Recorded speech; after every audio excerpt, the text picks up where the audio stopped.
Let's look at what has transpired in this series so far. LSU took a squeaker 2-1 on Friday. Auburn came back with more runs and more hits last night than in any game they've had in the SEC this year. We've had outstanding pitching from both sides. Shelby Lowe, a freshman from Auburn, and junior right-hander Shelby Sunseri from LSU. Sunseri pitched a gem for LSU on Friday night, going the distance for her 8th win of the season. She gave up only 3 hits, 1 earned run, didn't walk her batter, and added 2 strikeouts. Auburn freshman Shelby Lowe has pitched 7 1/3 innings on the weekend. She has given up 6 hits and only 2 earned runs, hasn't walked a batter, and has struck out 5. Well, today in the circle for LSU, it's right-hander Allie Kilponen. She's had 11 starts this year. She's won 13 games with a sub-2 earned run average, 104 1/3 innings. She has walked 35. Her control has been good, and she has struck out just about a batter per inning. And this right-hander can get it to the plate faster than any other Tiger. As you see, she's the hardest thrower, no question. She likes to throw up in the zone. Along with that screw-rise combo, she's developed a really good curveball. Let's take a look at the batting order for the Auburn Tigers. This is an order which scored 9 runs last night. That's the most they have in any SEC game this year. And although they don't possess a lot of power throughout this lineup and only a couple of 300 hitters, last night they bunted well, they forced pressure against the LSU defense, and they made some clutch base hits to take that victory and even the series. Yep, they made the LSU Tigers handle the ball. And you're right, he used bunts, he used sacrifices, he used hit and runs. Rivera last night was 2 for 4 at the top of the order. She drove in a run and walked once. She starts with an open stance, and Kilponen misses just a little bit off the plate and didn't think so. That's about the most protest you're going to see from Kilponen, but she thought that pitch was there. Gives a little smirk at the end. She came in last night and got roughed up a little bit. Beth Torina elects to start her today in a different role. But no question, she's been clutch in a lot of SEC series for LSU. Auburn is trying to do something it's done twice so far this year, and that's win an SEC series. Auburn won a series against Texas A&M earlier this year and also won against Kentucky, winning 2 out of 3 against each of those opponents. A lot of games being played today to decide seeding in the SEC tournament. We talked about it being a single elim tournament. Talked about the 4 teams that get the double bye, and it is being played in Tuscaloosa this year. It starts Tuesday. Auburn 7 wins, 16 defeats in the SEC. 27 20 overall, and that ground ball is headed into center field for a base hit. A nice at bat by Alyssa Rivera to get things started. Very patient, got one she could drive and did so. Well, let's take a look at the series history. LSU has only lost 8 times against Auburn in Baton Rouge in 31 games, leading 53-21 overall.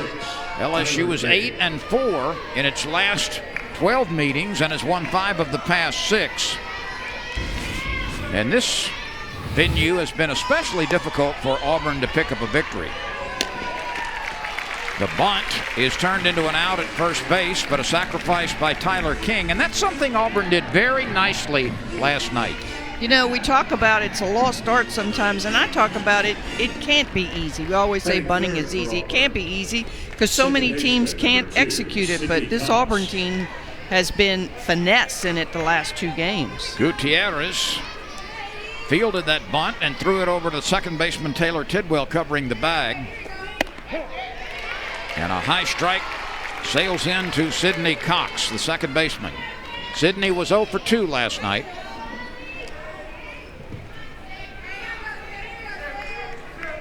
I talked about Dean over there in the third base coach's box using old school signals. So the arm chart. A ground ball to the right side is turned into an out by Taylor Tidwell as Cox rolls out, but Rivera advances to third. This brings on shortstop McKenna Dowell. Dowell played very nicely defensively last night and also had a couple of base hits and 4 at-bats and scored a run. This little pepper pot shortstop is an impressive player. She is. Feels her position well. She's a tough out at the plate.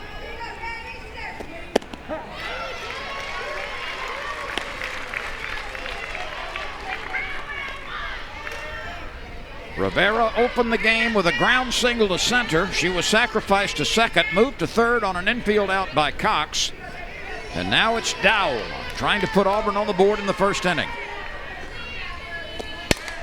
Ground ball right side. Tidwell with another chance over to Raylene Gutierrez. And a runner is left at third. We move on to the bottom of the first inning and the final game of the series. Auburn nothing, LSU coming to the plate. Welcome back to Tiger Park. It's a cloudy afternoon, but we expect to get through it without any inclement weather as LSU comes to the plate for the first time in a scoreless game. Shelby Lowe, one of the best young pitchers in the SEC, takes the circle for the second time as a starter. She has pitched in all 3 games. I bet this young lady has struck out a lot of batters. She has walked only 24. Her control is the best in the league. She has allowed 114 hits in those 153 innings. From a numbers standpoint, this left-hander, who's a freshman, certainly has made an impact very early in her career. Very consistent for Auburn. She is also going to throw her rise at 3 different speeds. Here's LSU's starting lineup. There are 3 300 hitters, and they are the first 3 in the lineup. Andrews at 366. She was shut out yesterday. Briggs at 326, and Pleasance at 325. The trio of 300 hitters in a row for the Tigers. You see that first pitch from Lowe, that big sweeping curveball.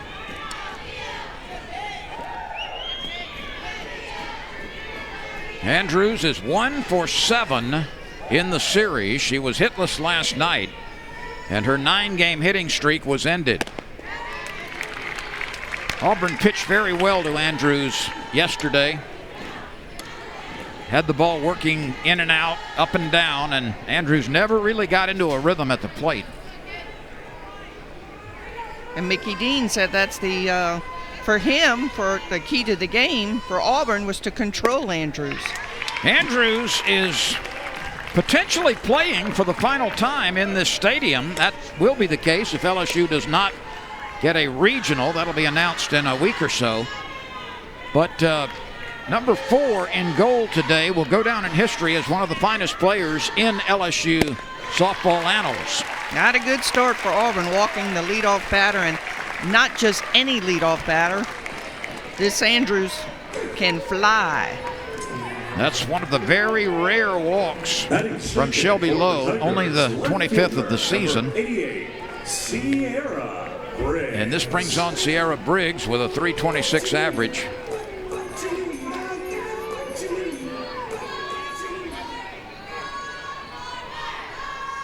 Briggs is 1 for 7 in the series. She was 0 for 4 last night. Mickey Dean wasting no time trying to, I guess, 5 straight balls. Well, he is the pitching coach as well.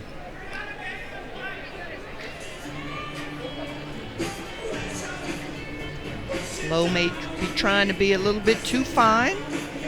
Go out there and tell her to breathe a little bit.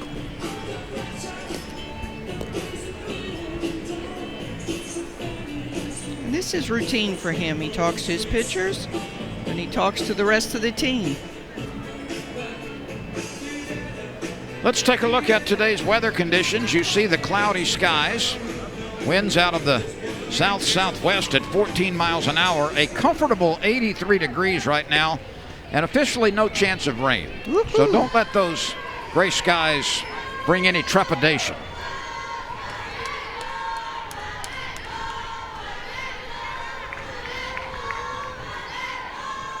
Lowe brings it to Briggs and finds the strike zone.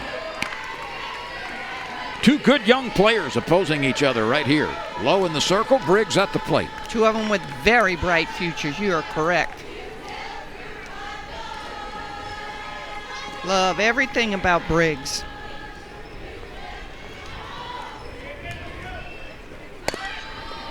She pokes the bunt, and it takes a backward hop, and she'll come back to the plate after the foul ball. I don't think that was a sacrifice bunt. I think that was more of a bunt for a base hit. Andrews doesn't need a whole lot of help. She has stolen a lot of bases in her career, 26 out of 28 this year. And one of the all-time leading base stealers for LSU and in the SEC.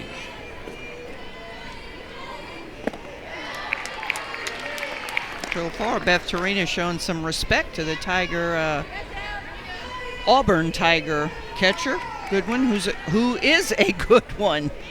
I was very impressed with her yesterday. Briggs is showing bunt. Withdraws the bat, slaps one hard to third base to second for one. No chance for the relay, but very well done by Koepke at third base. That was a very hard hit ball. It got to Koepke in a hurry, and she fielded her position with confidence. That's why they call it the hot corner. Batting third for LSU. Not often you can get Andrews as the lead runner, but when the ball is smoked, you have a much better chance. So that sizzler turned into an out at second base. Here's Taylor Pleasance. She is first pitch swinging and lifts a fly ball to left field. Tyler King gets to it and makes the catch. And after 5 straight balls, Lowe looks like she's settled down. This brings on the cleanup hitter, Amanda Doyle, who has the longest current hitting streak for the Tigers at 7 in a row.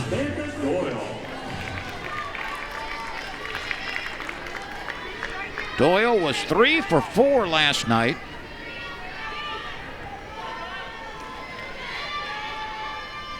And drove in a run. Runner is on the fly. The peg down is in time. The tag by the shortstop is on the back of Briggs.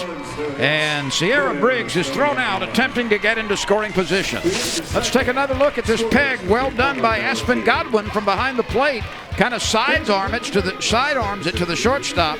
There's the tag out at second base. The inning is over, and we move on to the second inning. Auburn nothing, LSU nothing from Baton Rouge. Each team has had a base runner in the first inning. Nobody has scored. We move to the second on a warm Mother's Day afternoon in Baton Rouge. And happy Mother's Day to all the mothers out there. It's the most important job in the world. You got it. And we've got one coaching here today that has 3 young daughters, and sometimes I'm not quite sure how she does it. Takes an army. Family moved here. Husband is, see if I see him over there. Yep, up on the deck. Lindsey Garcia at the plate, the designated player. Garcia hitting .253. And in this series, she is 1 for 4. And that base hit was a double. The 0-2 pitch from Kilponen. That sails high and away.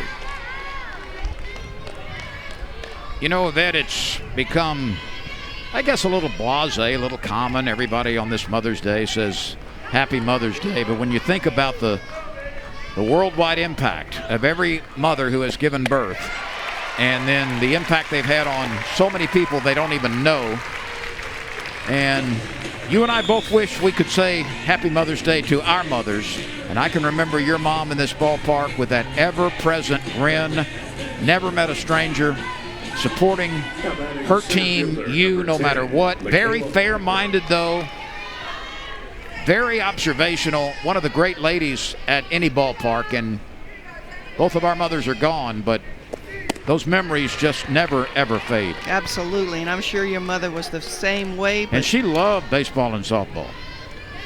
It was funny, though. My dad used to sit away from my mom because he really wanted to watch the game. And he said, she talks too much. Packer at the plate. Michaela, the center fielder.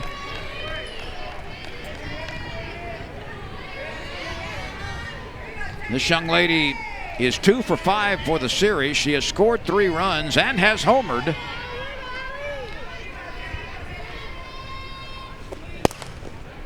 This is lifted into right center field, and the second baseman backs up, calls for it, and drops it. That would have been probably an easier play for either of the outfielders, but Tidwell backed up, called for it both times, and Andrews honored the call, and this just hit right in the middle of her glove and popped out. Tidwell really covers a lot of ground out there, but she really needs to acquiesce to her outfielders. That's an easier play for the outfielders, and I've noticed that both middle infielders, they will cover some ground, but at some point you just got to give way a little bit. So Auburn has Packer at second base after the 2-base error.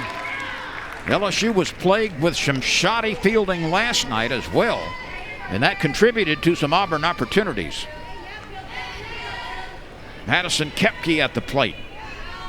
Koepke stands very much in front of the plate, and that left foot just about draws chalk closest to the pitcher. We'll see her line up here. You don't see a lot of batters this much up in the batter's box. I was going to say the same thing, Lynn. You pointed that out yesterday, and you just don't see them that far up in the box anymore. I think she's actually backed up a few inches from last night. She has. Koepke is 2 for 5 in the series with a couple of runs scored, and she's had a triple.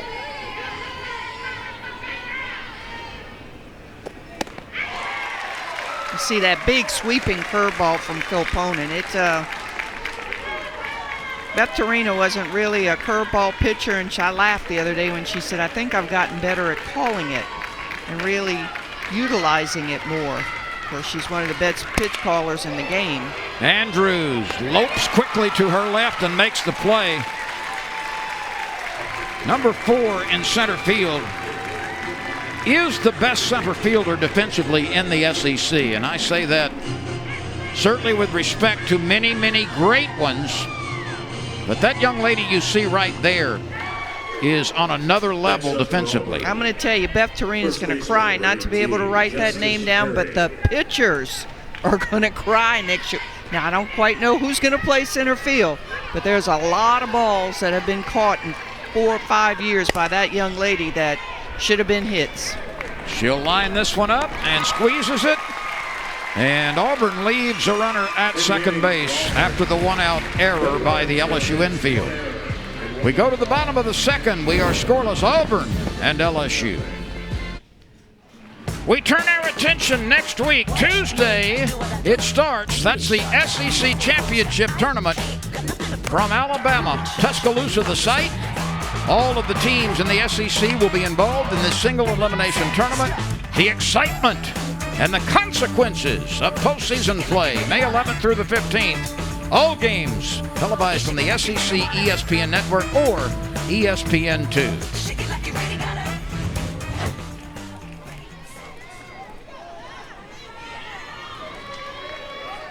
Shelby Lowe,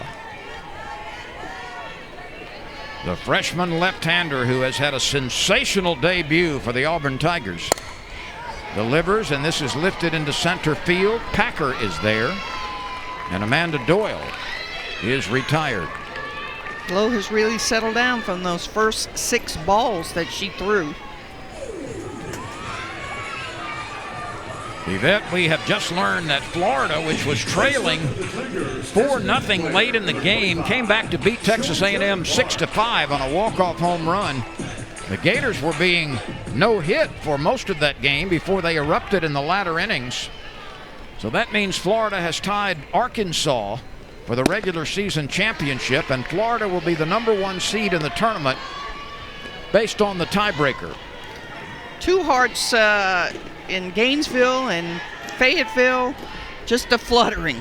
But Arkansas, kudos to them, the first ever SEC championship that they share, and what a story. But Florida, great teams find a way to win, and they prove that they may be down, but they're not out. I believe that's the only final available to us so far. Missouri is leading Tennessee 5-3 in the bottom of the 5th inning. That's in Knoxville. And Georgia and Mississippi State in the 2nd inning are tied at 1. We will keep you updated.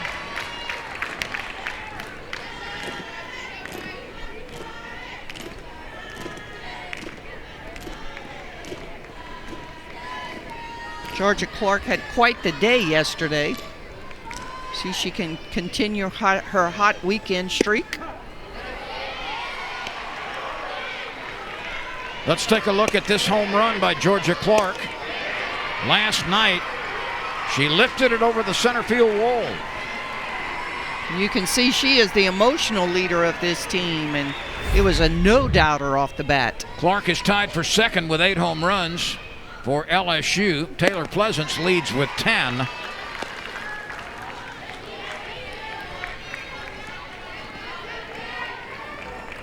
Clark is 3 for 6 in the series, and all 3 of those hits came last night. And she has hit the ball hard. She had a double and a single in addition to that home run last night. Souvenir. Don't give it back, it's yours. She's trying to give it back. When you started your career, you insisted they give it back. Oh my gosh, I was telling them to go get the balls out of the street at practice. Clark goes down on strikes. That's a really nice delivery by Lowe. High and away with some movement. Looked good enough to swing at, and then eluded the bat on its way to the plate. Throwing that pitch in different zones.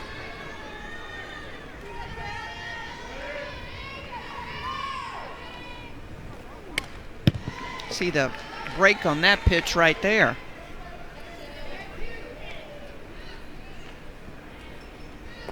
Now you know that I enjoy fishing. I'm not very good at it, but I enjoy it, and you're good at it and do enjoy it. So I'm going to make a fishing reference right here. When she throws that hook, you could thread a worm on it. They're good for everything. Low to Gutierrez, lefty to lefty.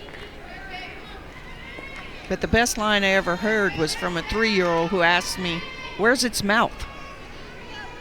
Talking about a worm? An earthworm. And where is it? And where's the other end? Yes, where is it? I just started laughing, said that's a good one. That's it. It is a good one. I don't know.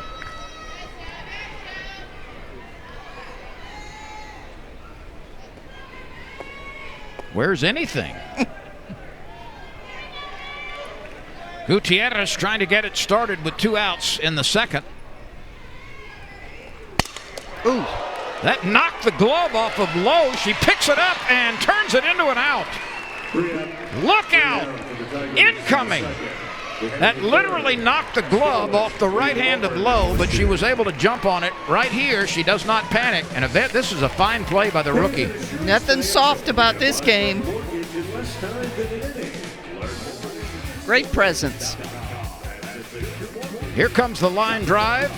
Lowe protects her body with the glove. The leather hits the dirt, but she gets the out at first base. We move on. We are still scoreless.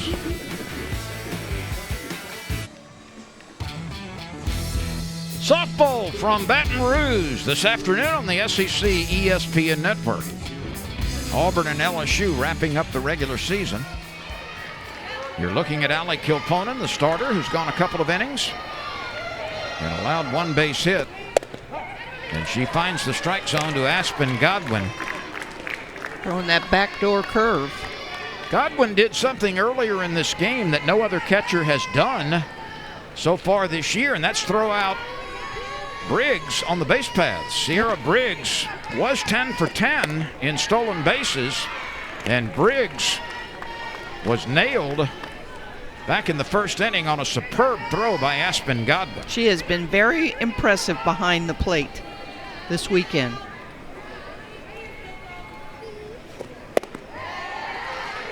That's downstairs, 2 balls on a strike. Just seems to have a lot of ball sense.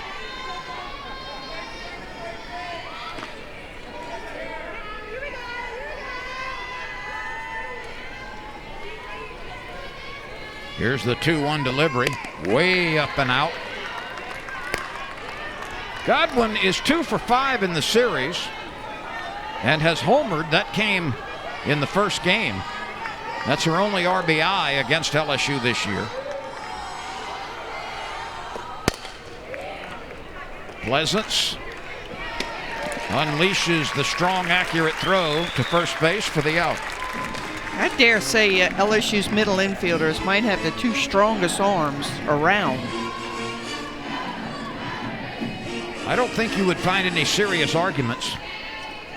Back to the top of the order for Auburn. That would be Taylor Pleasance at shortstop and Taylor Tidwell at second base. Tidwell had a relay yesterday to third base to no avail, but it's like a cannon shot on the mark.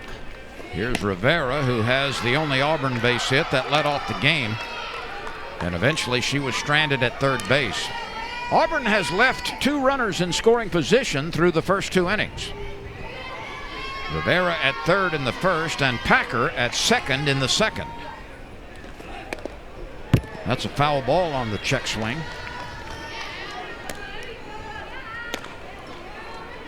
Mickey Dean is claiming or asking if that ball didn't hit the batter on the elbow, but it's like the knob of the bat. Clearly that's off the bat and not the body of Rivera.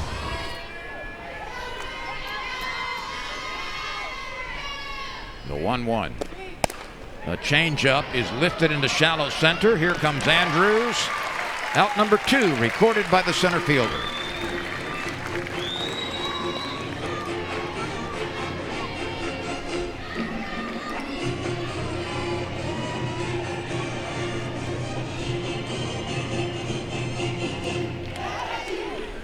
Now batting left fielder, number 66. Here's Tyler King, the left fielder. She had a sacrifice bunt in the first inning. The outfield shifts over, playing her as an opposite field hitter, especially Andrews in center field. There's a huge gap between Andrews and Times in center field and right field, respectively. But Andrews covers more ground than Kudzu out there in center field, so she can run get it to either side. Gilponen throws it away. Tyler King scrambles up to second base on a very wild throw to first base. It truly just got away from her, and she's just grinning, saying, "What the heck?" Gutierrez can stretch and leap, but didn't come close to keeping that one from going by. She's getting ready to, and then she told herself, never mind. She just turned around and started running for the ball. So Auburn has been granted an opportunity with a runner in scoring position for the 3rd straight inning, and this brings on Sydney Cox. Cox is looking for her first base hit. She's 0 for 5 in the series. These are the things that have kind of gotten LSU into trouble this year. A lot of the runs scored against them are not earned. That changeup misses outside. Traditionally, the Tigers have been an upper-level defensive team, but there have been some problems in catching the ball and making accurate throws this year. That's a quick strike as Kilponen goes back to the heat. 2 outs, a runner at second. We are scoreless in the top of the 3rd. The winner of this game wins the series. Kilponen falls behind, 3-1. McKenna Dowell is on deck. Cox grounded to second base last time.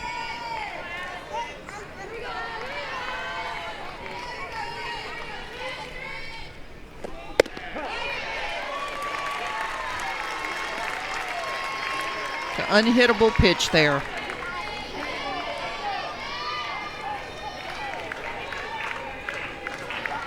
Two outs, a runner at second, 3 balls, 2 strikes on Sidney Cox, the Auburn second baseman.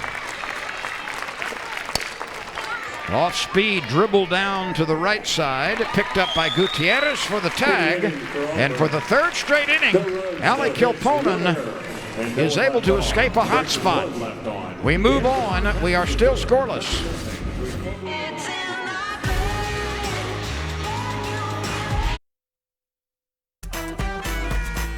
It's the NCAA Softball Selection Show. Gets a shot to go to Oklahoma City. You got to win or they're going home. That does it.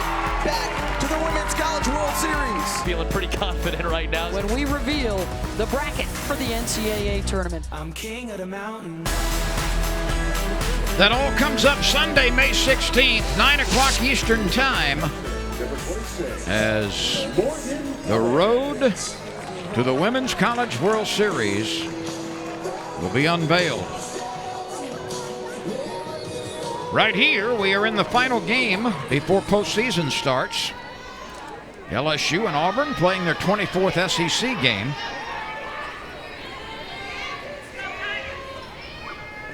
Morgan Cummins takes a whack at the first pitch from Shelby Lowe and drives it foul out of play.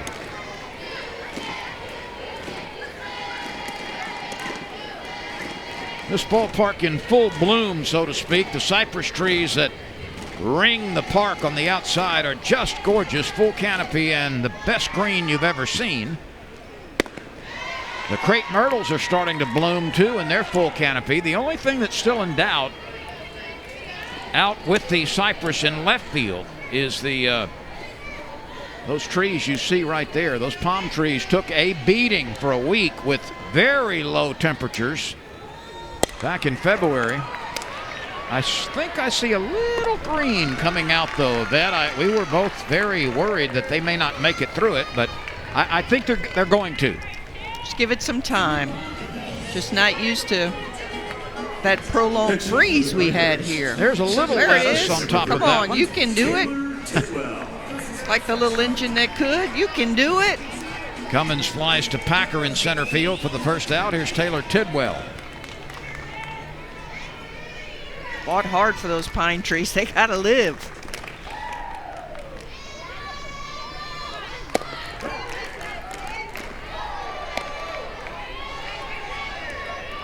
So befitting LSU's location in the deep south, you've got cypress trees, you've got crepe myrtles, Bradford pears, and also, of course, those trees that are trying to make it. Although this is a campus of stately oaks and old magnolias. Oh, yeah. Palm trees do not come naturally here. No. Not at the ballpark, But anyway. they look good at a ballpark. They do. That's a pitch with some velocity and a swing with some as well. And Lowe won the battle.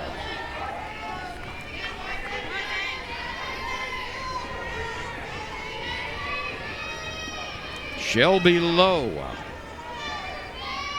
one of the bright, effective newcomers to the SEC. She wanted that pitch.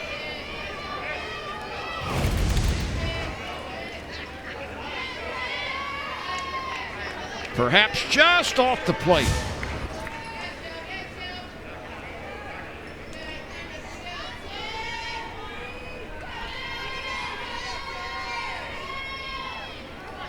LSU looking for its first base hit against Lowe. That one's a little wide. Trying to paint those corners, and she is just barely missing.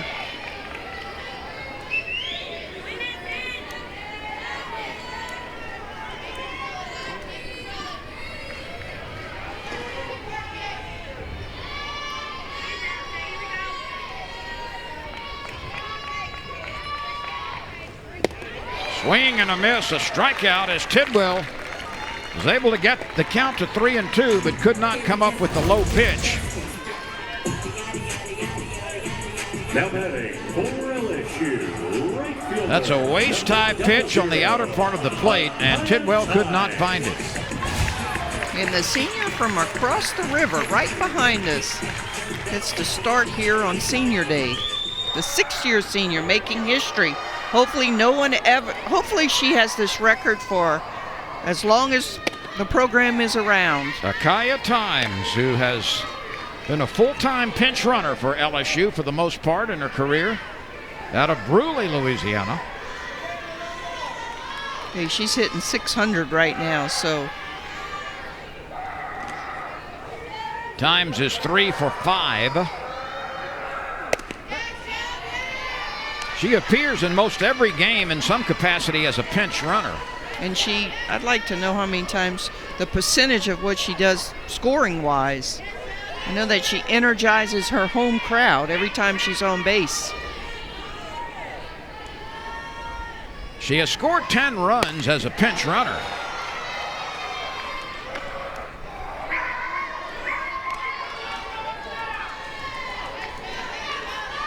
Two outs, nobody on base, no score. We play in the bottom of the 3rd in Baton Rouge,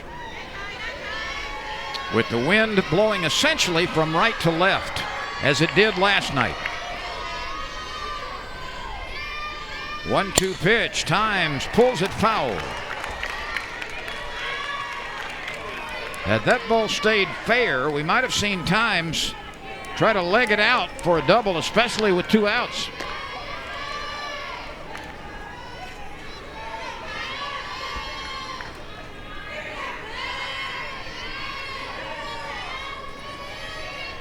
A rookie to a veteran, low to Times.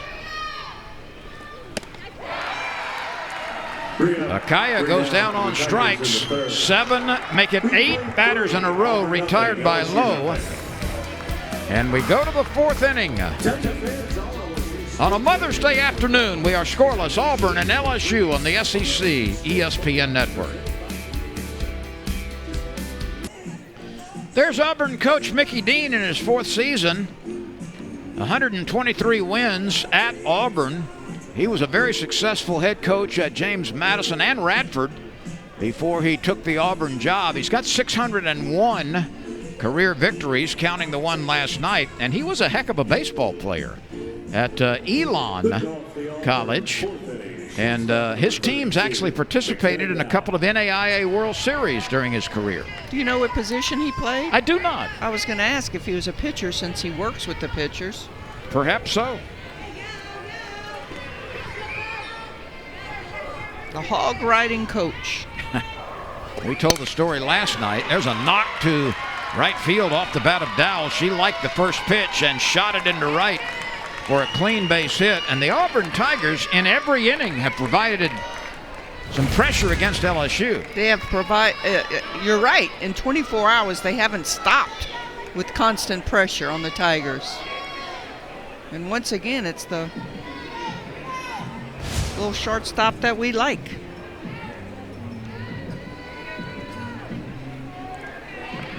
There will be a pinch runner here. Pinch running for Auburn. Kaylee Horton, who pinch ran First last night, is going to do it again today. Designated player, number 5, Lindsey Garcia. We told that story last night about an 8,000-mile trip on a Harley-Davidson cruiser motorcycle that Mickey Dean takes every summer by himself, working one corner of the country to the other in these major tournaments and showcase events, and takes a one-man tent with him, camps out along the way, and that's the way he does his summer recruiting. 31 days, 8,000 miles on the motorcycle. Very unique. He told me he doesn't really like to fly that much, and it made sense. It's true. You're going every weekend. You come back for a couple of days, and then you got to pack up and go again. And so, wow. Kilponen just wants to launch that ball again. But, you know, it kind of makes sense. I'm a little envious. I couldn't quite do it. Garcia pops this bunt up. The opponent takes charge and then just should have put that ball in her pocket. That was a very high throw for the second time. This time, Gutierrez was able to field it. And no throw needed, as you said. Just put it in your pocket. Here's Packer. First That's pitch swinging. First time we've seen Auburn not execute a bunt correctly in the whole series. Packer was tardy with that swing. That might have been the most velocity Kilponen has generated today.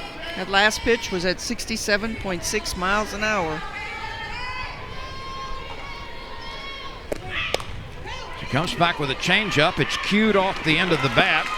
And rolling to the right side, Tidwell turns it into an out. That ball left a track through the dirt. Looked like a sidewinder. You're right. It was like a cue shot. Been a couple of those in the 2 games that we've called. 2 outs, a runner at second, which means that in every inning now, Auburn has had a base runner in scoring position. They left a runner at third in the first, left one at second in the second, left one at second in the third, and have one at second right now. Good and bad scenario. They're getting them there. Bad scenarios, they're leaving them on base. 0 for 5 is Auburn in this game with runners in scoring position.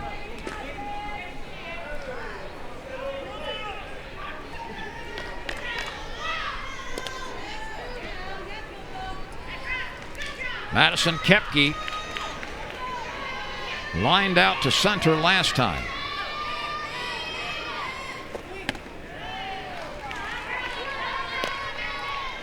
The winner of this game wins the series and has a little momentum going into SEC Tournament Championship play next Tuesday in Tuscaloosa. Quick turnaround.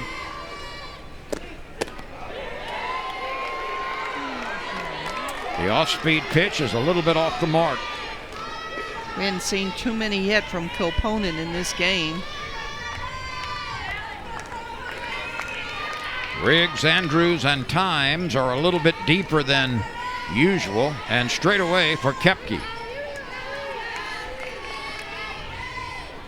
The 2-1 pitch, lined foul to the left side.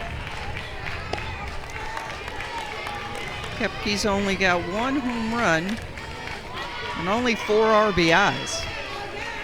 Auburn is not a team that has generated a lot of homers this year. But for Kilponen, this is not a batter that she can allow to hurt her. Ground ball up the middle. Andrews gloves it. Here comes the throw. Out at the plate. And now the ball is dropped, and it's going to be a run counted for Auburn.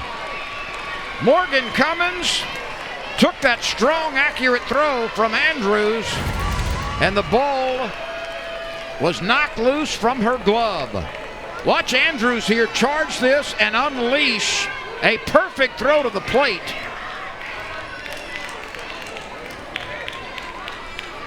The ball comes out right here as that tag appeared to be applied to the helmet, and maybe it was the rigid plastic of the helmet that provided enough reverberation for that ball to come loose. A tough break for LSU, and Auburn takes a 1-0 lead. It was a heck of a throw by Andrews. It was going to be close if she had held on to the ball, which has been sort of a problem for LSU. That's going to be an error on the catcher. I'm a little bit surprised Kepke did not move up to second base on that throw to the plate. She remains at first. Let's look at this one more time. Would have been, where's the foot, where's the tag? She might have been safe. Well, the umpire had brought the right hand up. He did. That's why the error is charged. You're right about that. And you're right about the trailing runner. Why weren't they at second? Everybody's watching the play at home. Justice Perry flied out to center field last time.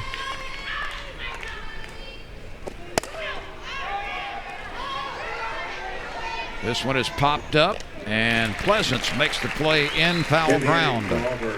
So we move on. Auburn is on the scoreboard first with a single run in the fourth. Auburn 1, LSU nothing. The Auburn Tigers are first to the scoreboard, a marker in the top of the fourth. LSU coming to bat in the bottom of the inning. We look ahead to SEC tournament history. It's been 732 days between the 2019 tournament and the one that starts next week in Tuscaloosa. The last SEC tournament champion was Florida. There have been 6 different champions since 2010. And Alabama, Florida, and LSU have won the most. Each of those 3 teams has 5 tournament championships. It's May. Championship will be played on May 15th at 6 o'clock Eastern Time. That'll be an ESPN2 broadcast. Wall-to-wall SEC softball. Andrews pokes it out in front. Out on a very close play at first base. The catcher, Aspen Godwin, did everything right.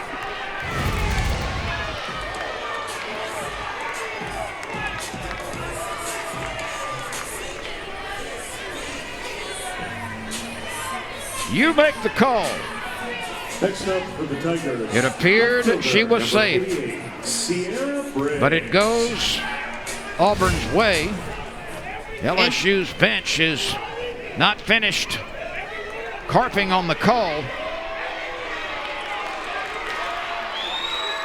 And we will have instant replay at the SEC tournament. That one in baseball would have been reviewed and probably overturned.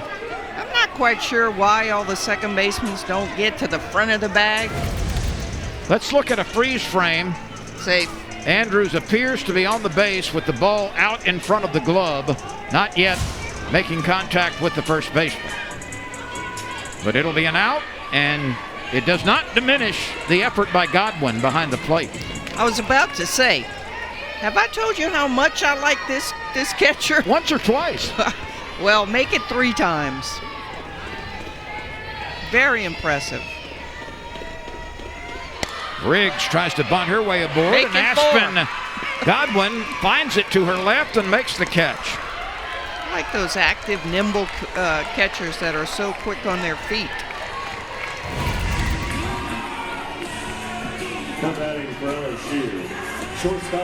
She recognized it, took 3 quick steps to her left, and we talked about her quick feet last night. We've seen more examples of that today. Up steps Taylor Pleasance. I just think she's one of those athletes that has the it factor. She just gets it. She has it. She understands the game. Pleasance is played very deep, especially by Packer in center field. She's only a step away from the warning track, as is King in left field.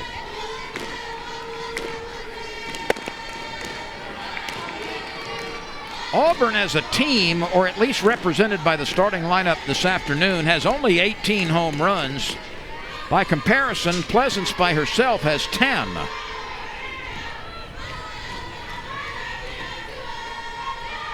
Auburn's home field, if it's still the same as the last time I went there, their fence is like 10 feet high. LSU has 44 home runs represented in its lineup tonight. The 3-0 to Pleasance. That's a 4-pitch walk, and that's something that Lowe does not do very often. She has the best control among starting pitchers in the SEC. She's had 2 today, though. That's a bit unusual. Can LSU take advantage of that gift? Here's Amanda Doyle with a 7-game hitting streak. She flied to center in the 2nd inning.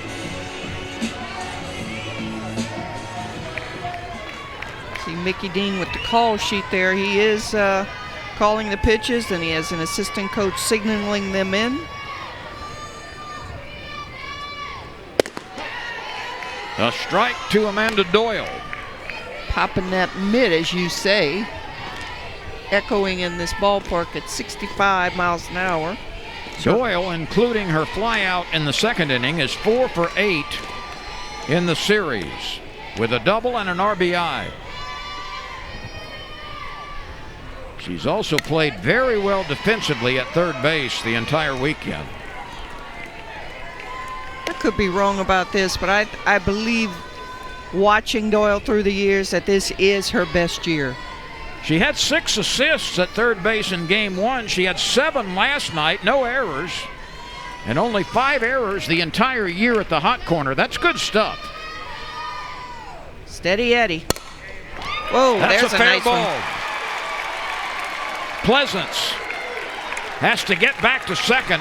Tyler King did an excellent job in the corner in left field in getting the ball back to the infield. But how big is that call on Andrews now? Very big. That's a run. You're right about King in left field. This looked like Pleasance was at third for sure. Beth Torina had to hold her up and send her back. She was halfway to third. Yeah, but had Andrews been at second, she would have scored on that. No question. She was called out. She certainly would have been sent. She was called out on a bunt attempt at first base. And replay clearly showed that she did beat the throw to the bag. But it goes as an out. There are 2 gone. Pleasance at second. Doyle, who's now hit safely in 8 straight games, is at first base. Georgia Clark at the plate. She struck out in the second inning. She lays off the elevated pitch. Auburn has been involved in so many one-run games this year. And before last night's victory, Auburn had lost 4 consecutive one-run games.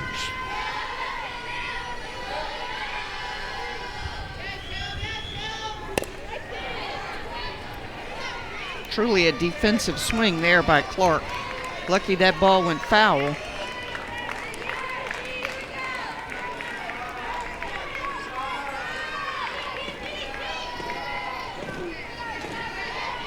Shelby Lowe has been a hard luck loser 7 times this year, despite some spectacular numbers.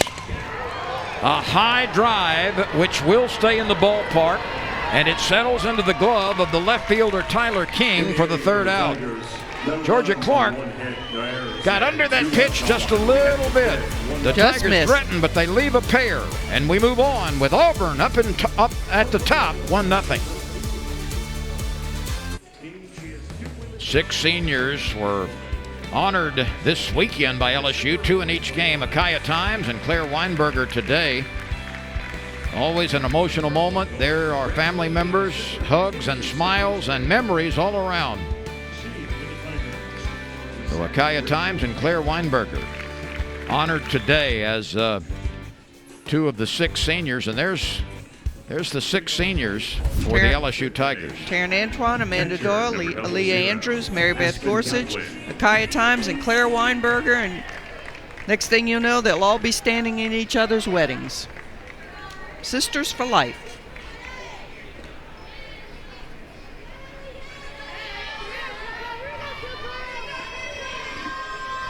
Aspen Goodwin leads it off. First pitch swinging, pops it up right side. Taylor Tidwell makes the catch.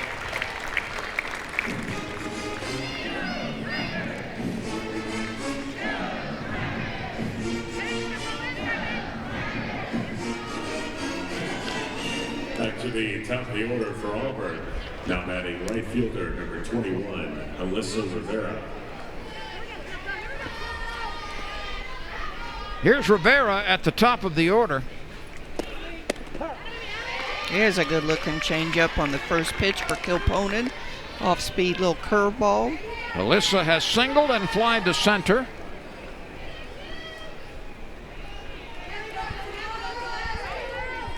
LSU has been troubled by unearned runs, not only in this series, but the entire year. Last night, Auburn had 4 unearned runs, and the run today is unearned, and there have been 3 errors in this game. There were a couple last night.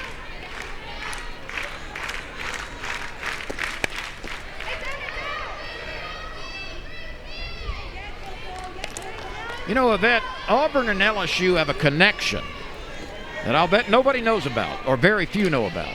It involves a Labrador Retriever. So I've already got your attention now, right? Oh, yeah. Going to tell you about this in just a moment. Remember Labrador Retriever? I think I can remember that. It's got something to do with duck hunting? No, it's got everything to do with security. Stadium security.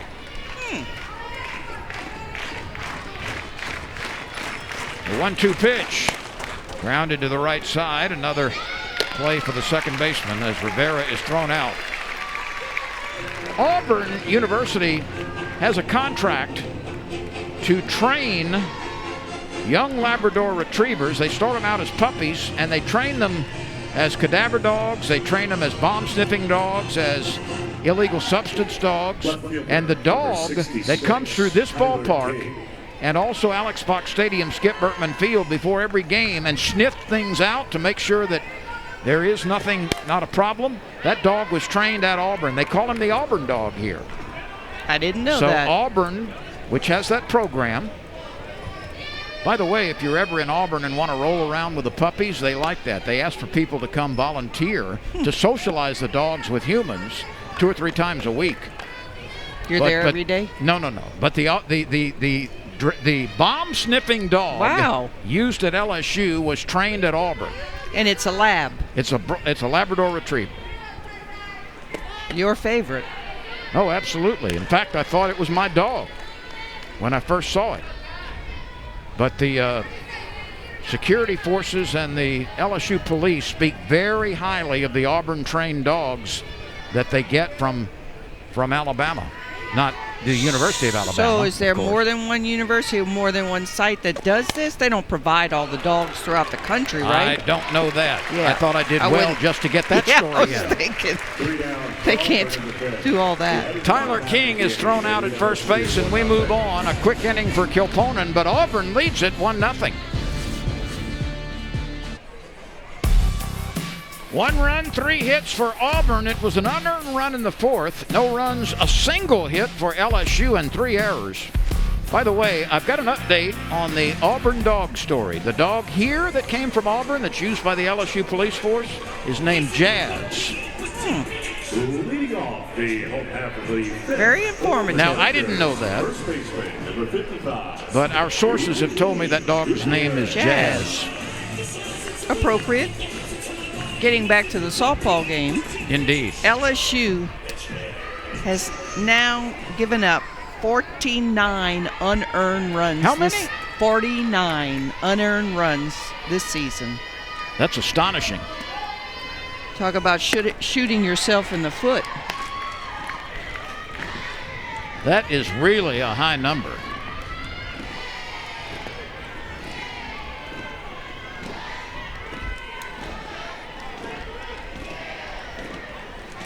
You bet that works out to right at 1 per game. You're right.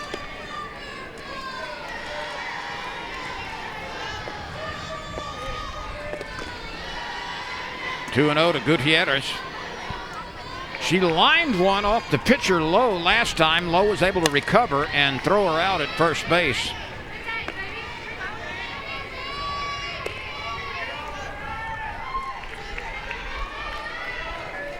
Lowe has been impressive in the 2 starts that we've covered here. She has. She pitches with confidence and intelligence and very, very sharp control. There's an off-speed pitch, but it misses. Now Gutierrez, there's Lowe. Gutierrez at the plate is somebody whose production the back half of the season has certainly emerged for LSU. She was not an everyday player the first half of the season. Well, she's getting more chances now, and she's taking full advantage of the time she gets in the lineup. Both in the outfield and at first base, and she is a very good defensive first baseman, but also can play a competent outfield. Can run well, handles the bat well. She's going to be a great addition for the Tigers when she's an everyday player. Off speed. Low threw the changeup on a 3-2 pitch and missed it a little bit tight. LSU gets a base runner, and that's the third walk by Lowe, and I would have to believe that this is the most walks that she has issued in a game this year. Well, she might be getting a little tired. She's appeared in all 3 games. She's been a workhorse, though, has Lowe. 147 innings coming into this game. Just not quite as sharp as she was in the first 2 outings. LSU will insert Anna Jones as a pinch runner. We hadn't seen Anna Jones much this year. Now we've seen her a couple of times. Morgan Cummins is at the plate with a teammate at first base. LSU's catcher flied to center field last time.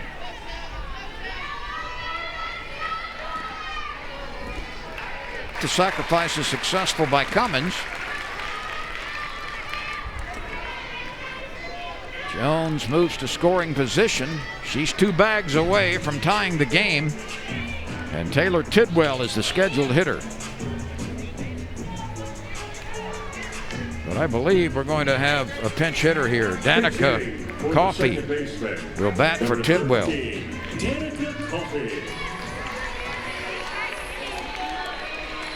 Well, Coffey is pinch hitting for Tidwell, who struck out in the 3rd. Out of Richwood, Texas, hitting .247. This LSU bench is so deep. I mean, with the COVID roster, there's just so many players on these teams now, and some tough decisions have to be made. Coffey was an everyday player for about a month and a half. Let's see if she can provide a little caffeine to the LSU offense. 2 youngsters battling, Lowe and Coffey. Coffey runs up, takes a swing, and can't find it.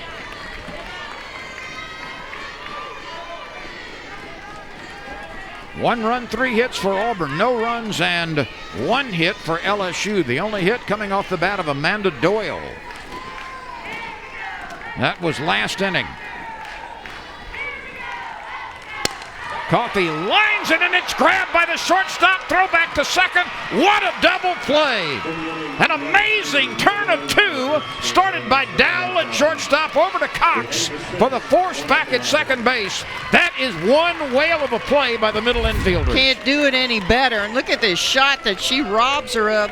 Turns. Yeah, she didn't even step. Just got rid of that ball as fast as she got it. McKenna Dowell with the highlight of the day defensively. Auburn still leads 1-0.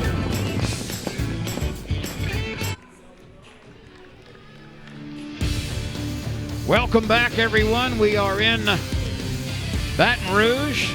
Us plus TV, 25 push-ups from our coach. That's one of the great things about this game at every ballpark in the SEC.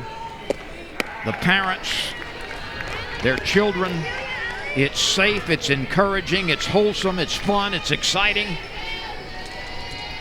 And especially the young female fans out here, I bet, can project themselves in 3 or 4 or 5 or 10 years as to playing on this field or any other field in the SEC. You just took the words and the emotions right out of my being. I was going to say, the happiest that it makes me is little girls watching big girls play. And this park is full. Sydney Cox, McKenna Dowell, and Lindsey Garcia coming to the plate here in the Auburn 6th inning. Auburn has made a 1-run lead stand up, most recently on a tremendous play by the shortstop McKenna Dowell, turning a line drive into a double play. Dowell is next. 3-1. Gilponen has pitched very well. She's working on a 3-hitter. The only run is unearned.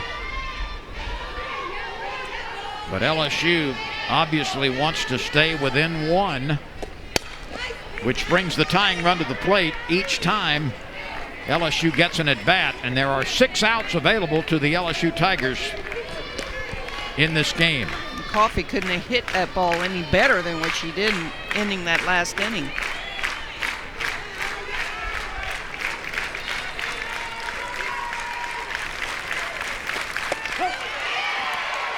That's a call third strike. And that's only the second strikeout of the game for Kilponen. How about this screwball just painting that outside corner? Forget about it. You can't reach it. Next up for Auburn, shortstop number 32, McKenna Dowell.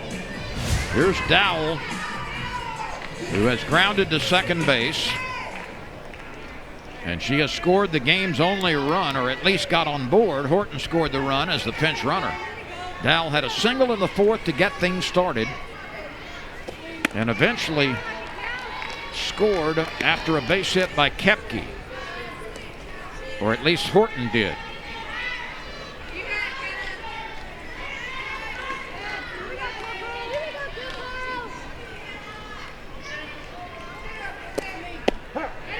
That changeup drops in for a strike.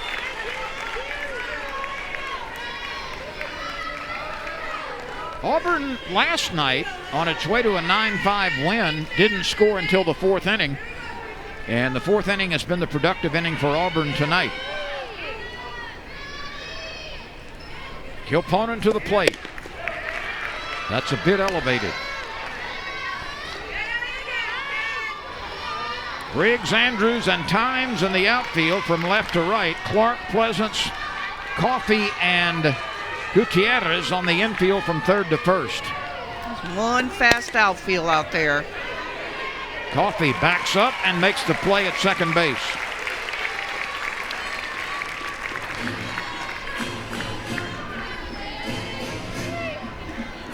We are delighted to be with you on this Mother's Day afternoon.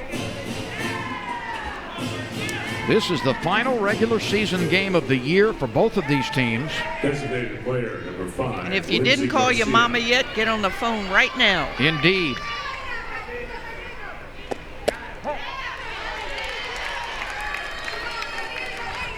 A strike on the inside edge to Garcia. She is 0 for 2.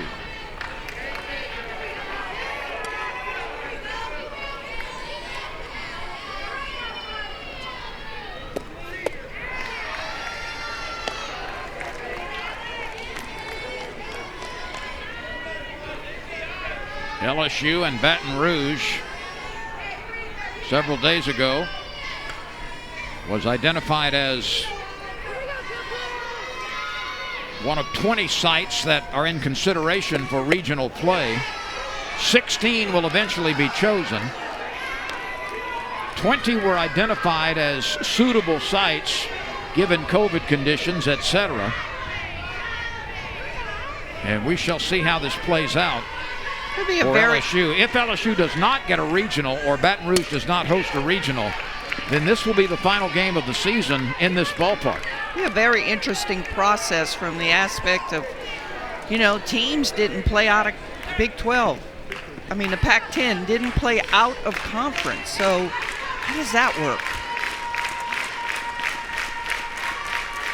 The 2-2 pitch. Change up, dribbled right back to the circle. The out made at first base, a 1-2-3 inning for Kilponen. But Auburn got a run in the fourth, and it's standing up right now. We go to the bottom of the sixth. Auburn's Tigers 1, LSU's Tigers nothing.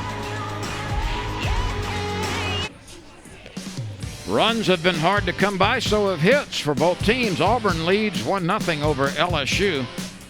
These LSU Tigers have the toughest strength of schedule in the nation this year, and 4 RPI overall versus top 25 teams. There have been 32 games played by LSU. They've split those, and a 30-18 record overall for the LSU Tigers. Coming into this game, 1 game over 500 in the always tough SEC. And it's been quoted by the associations that track this, saying they have never seen a schedule this tough.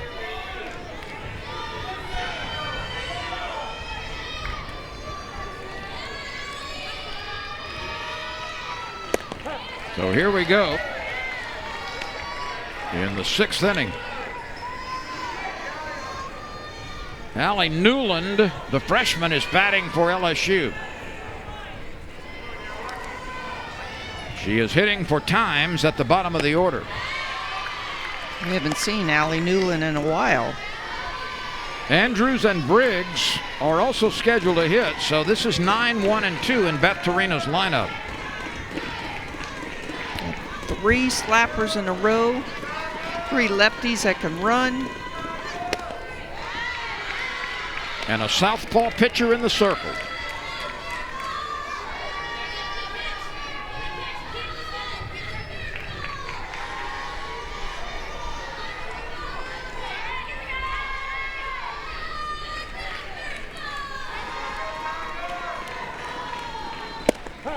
Who's only given up 1 hit so far. Amanda Doyle is the only Tiger of LSU to get a base hit against Shelby Lowe, the freshman left-hander for Auburn. That came in the 4th inning with 2 outs.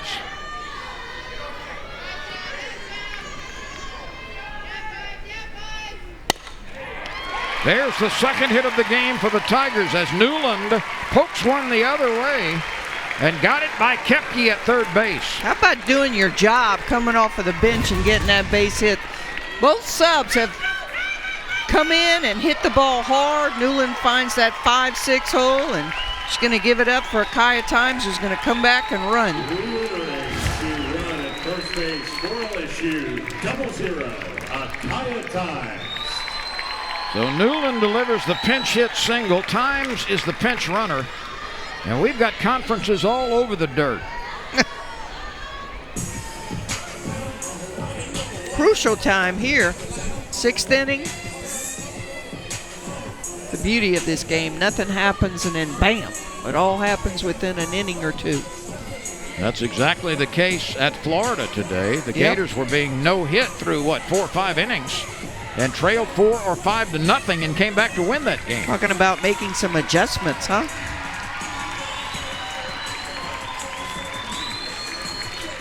We'll check some other scores for you momentarily. Let's do it right now. Missouri has defeated Tennessee 5-3. Florida came back to beat Texas A&M 6-5. Mississippi State now leads Georgia 4-3 in the 5th inning.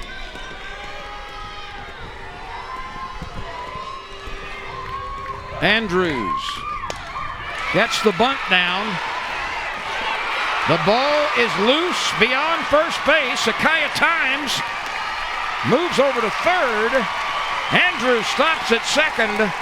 And for one of the rare times in this series, Auburn does not make a play at first base. And I'm wondering if Mickey Dean was going to come out and just see if Andrews was running where she was supposed to run. Well, she's already at the base, so there's no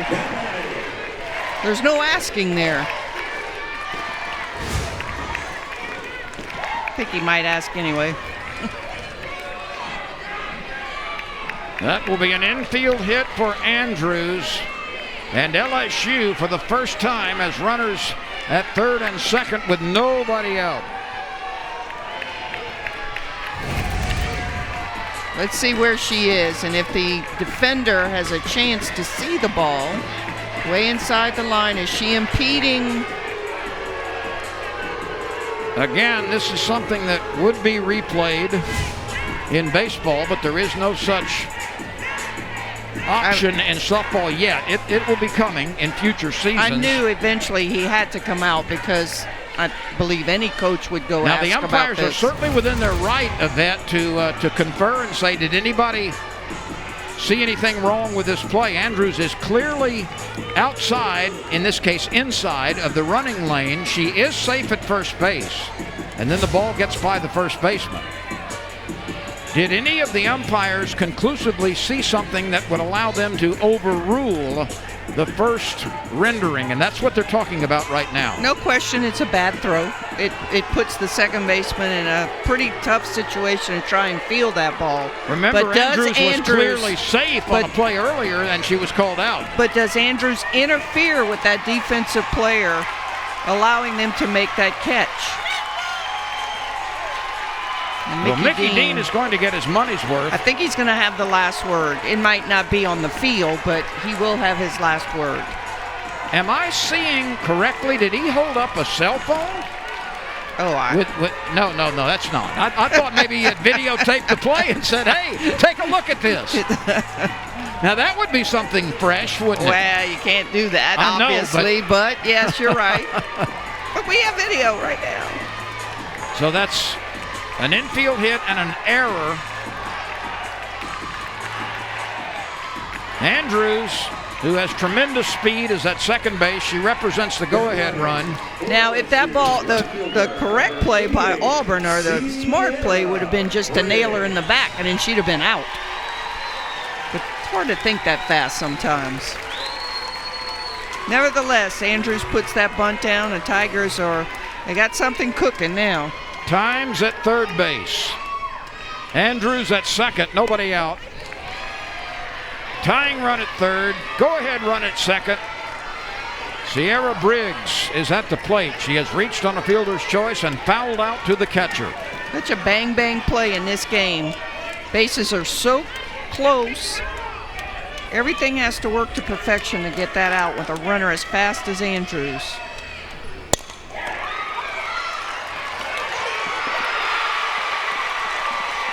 Everybody is safe. Nobody could advance. That was a heck of a play on the right side of the infield to stop the ball, but it turned out after this shot is bobbled for the moment.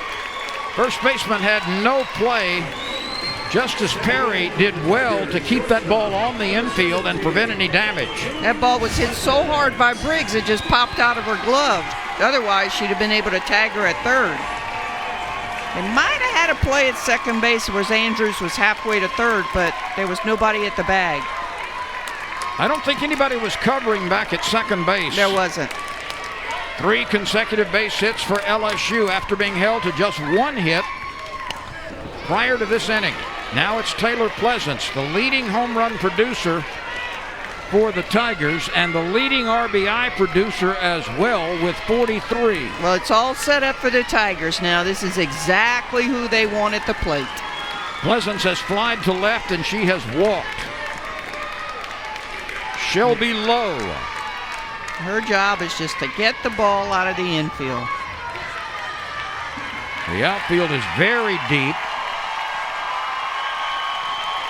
Drama here in the 6th. This is why the crowd comes to the ballpark.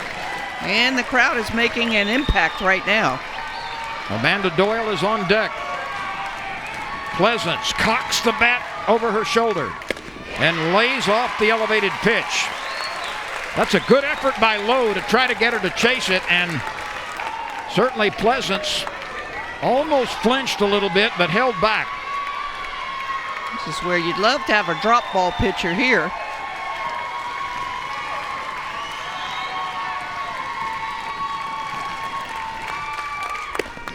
Pleasance takes another look at an eye-level pitch. She has good power to the opposite side. The outfield is playing her slightly as an opposite field hitter and very deep. The 2-1 pitch. Off the mark. 3 balls and a strike, and Lowe wants to know where it is. It's tough. It's tough for Lowe. She's trying to be careful, but yet she's got to be able to throw some strikes. Pleasance may not have to take the ball off her bat. That is close. That's a very close pitch. Supposed to be at the plate against Shelby Lowe. The Tigers get a couple of infield hits. They get a grand slam home run from Pleasance, and this game has turned in favor of LSU. Credit the Shark game, though. They're the ones that created all the havoc. Newland comes off the bench and gets a base hit, and the Slappers do their job with a bunt and a hard hit single for Briggs. And it set it up perfectly for the hitter that you wanted at the plate, no question, for LSU. And it has gotten kind of crazy in the ballpark. We've had an ejection. The fans are going nuts. And we will have a pitching change here as Shelby Lowe, who was wonderful through the first 5 innings, is knocked out of the game in the 6th. We'll be back in a moment as play will continue in Baton Rouge.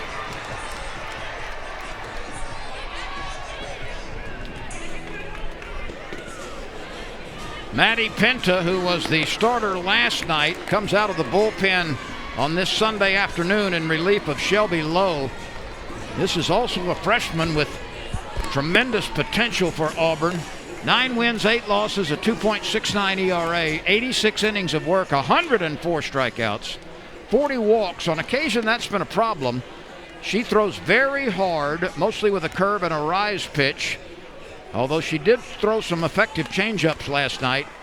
And this is the second part of the Auburn freshman duo. Penta and Lowe certainly have had very nice success and shown their potential for their careers with 3 years to go. High velo for Penta, as you saw there. We did see a 70 on the gun last night. And you're right, we talked about she needed a better changeup, and she threw some beauties last night and was very effective for about 5 innings. She didn't walk anybody. She struck out 6, gave up a couple of runs, and made 1 mistake on a home run, but was very impressive was Penta. Well, Penta to Doyle now. LSU has erupted for 4 on a base hit by pinch hitter Newland, an infield hit by Andrews, an infield hit by Briggs, and a home run over the center field wall with the bases loaded by Taylor Pleasance. The 1-0 pitch. Golfed into center field, and that is into the glove of Michaela Packer. That's the first out of the inning. Stepping in for the Tigers, Georgia Clark is 0 for 2 as she steps to the plate. Georgia Clark. LSU will either be seeded 5th, 6th, or 7th in the SEC tournament next week, which starts on Tuesday at the University of Alabama. LSU would play on Wednesday. All of that will be sorted out as play ends today during the regular season.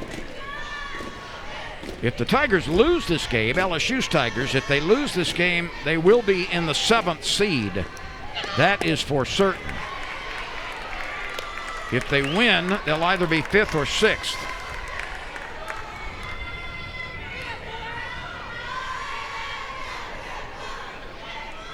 Two and 0 to Clark.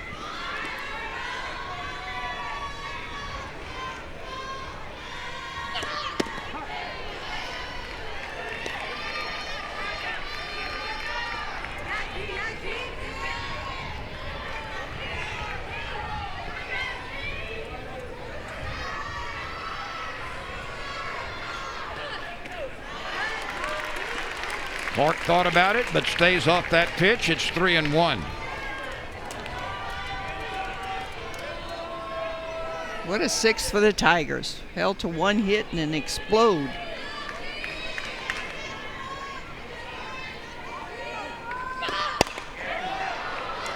This pop-up sails up the elevator shaft on the right side and squeezed by the new second baseman, Carly McCondashi. Next up for LSU, first baseman number 55, Raylene. And here's Raylene Gutierrez, who has lined out off the pitcher and walked.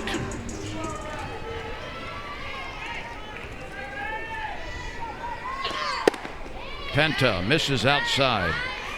Maddie Penta has been pitching since she was 6 years old. Her mom was a pitcher at the University of Delaware, and all these years has served as Maddie's personal pitching coach.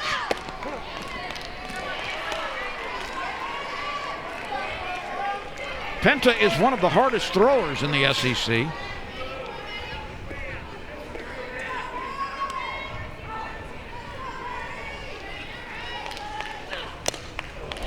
last pitch was at 68 miles an hour, and this changeup is at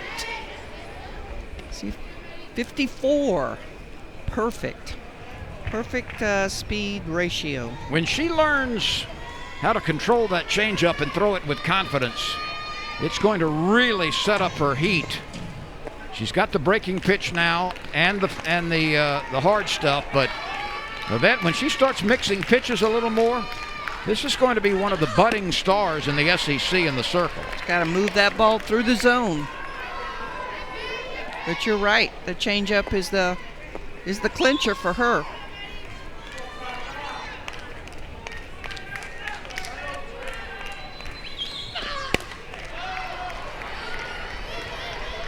This is fouled to the left side and caught by Koepke.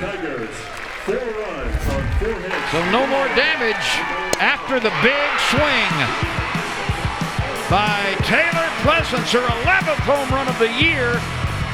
4 across the plate on that swing, and LSU has moved to a 4-1 lead.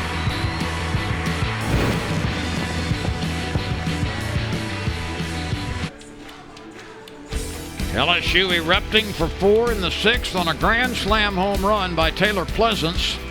Carries a 4-1 lead into the 7th inning as Allie Kilponen will try to close it out for LSU. She's seeking her 7th complete game of the year in this, her 12th start. A couple of defensive changes for the Tigers. Taryn Antoine in right field. And Taylor Tidwell has returned to the lineup defensively at second base.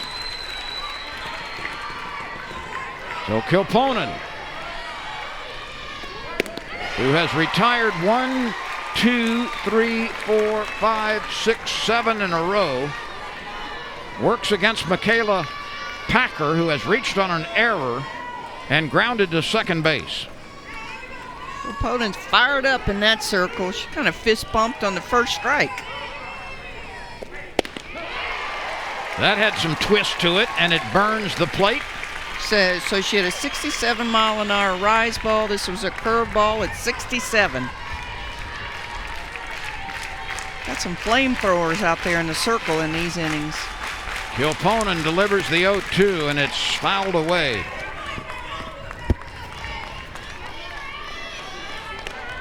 Interestingly enough, Kilponen, who had averaged a strikeout per inning, has not had the big strikeout pitch working today. She's only got 2 strikeouts. But you don't have to strike everybody out to be an effective pitcher.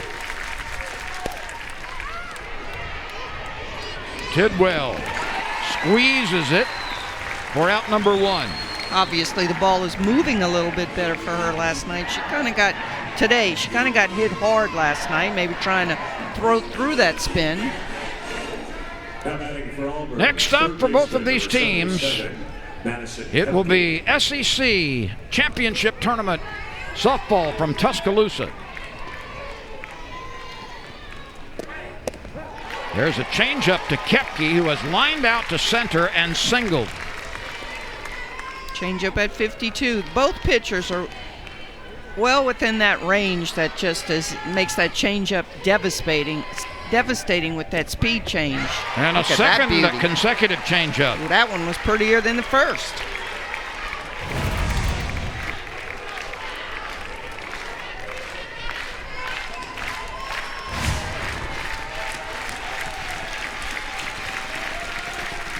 How about 3 in a row? A third one. How about 3 in a row? I don't know if we've ever seen that from Kilponen.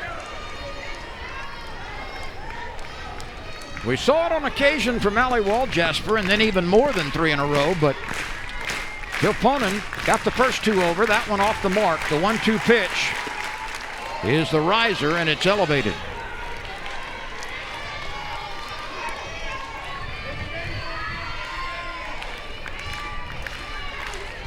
Auburn picked up a run in the 4th, and that stood until the 6th inning when LSU finally broke through against the freshman left-hander Shelby Lowe. It started with a pinch hit single by Newland.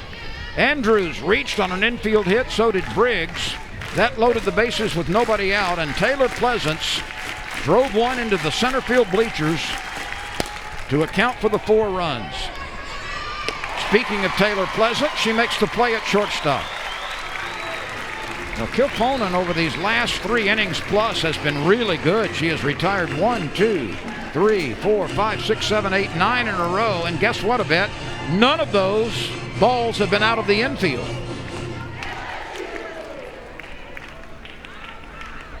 That's a good stat because she's, a up ball pitcher. Paige Garrity is going to get a chance here. Pitch hitting for the first baseman, number 3, Paige Garrity.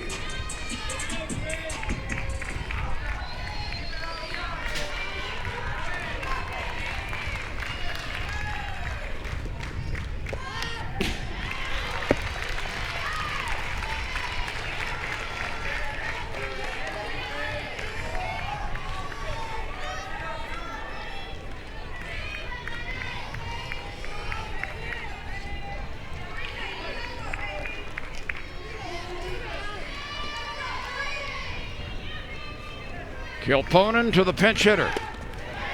Just off the plate.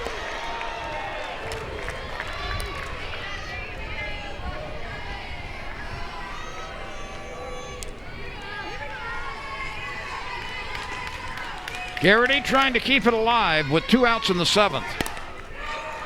And she does as she pokes one just out of the reach of the diving Taylor Pleasance. Auburn needs 1 more base runner to bring the tying run to the plate.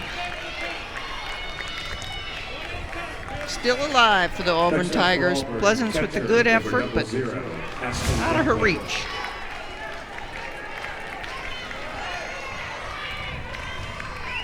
Aspen Godwin, with 2 outs on a teammate aboard, comes to the plate, having grounded out to shortstop and popped up to second base.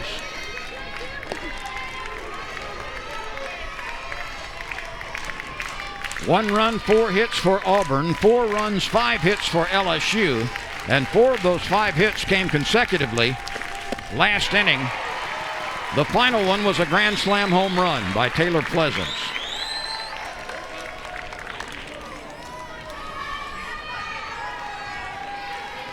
Aspen Godwin just trying to fight, claw, scratch, get on base, and extend.